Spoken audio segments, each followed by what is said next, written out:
Python, con su sintaxis sencilla y su gran comunidad, ha sido la base para crear una gran cantidad de aplicaciones que usamos a diario.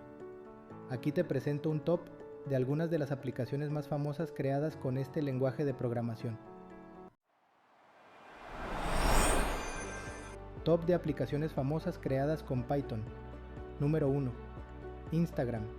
Esta popular red social que revolucionó la forma en que compartimos fotos y videos.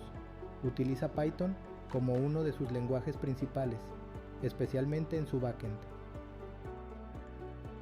Número 2. Spotify. El gigante de la música en streaming también se basa en Python para su desarrollo. Su sistema de recomendaciones, que te sugiere nueva música basada en tus gustos, es un claro ejemplo de la potencia de este lenguaje. Número 3. Netflix. Netflix, la plataforma de streaming más grande del mundo, utiliza Python en varias partes de su infraestructura, incluyendo su sistema de recomendación y su backend. Número 4. Pinterest. Pinterest, la red social de inspiración visual, se apoya en Python para organizar y recomendar pines a sus usuarios. Número 5. Uber, la aplicación de transporte más famosa del mundo, utiliza Python para gestionar una gran cantidad de datos en tiempo real, como la ubicación de los conductores y pasajeros.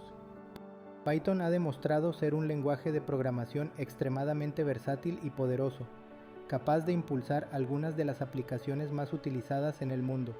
Su popularidad continúa creciendo, y es una excelente opción para aquellos que desean aprender a programar o desarrollar aplicaciones web, de ciencia de datos o de cualquier otro tipo. Si les gustó el video, no olviden dejar un me gusta y suscribirse para ver más temas interesantes.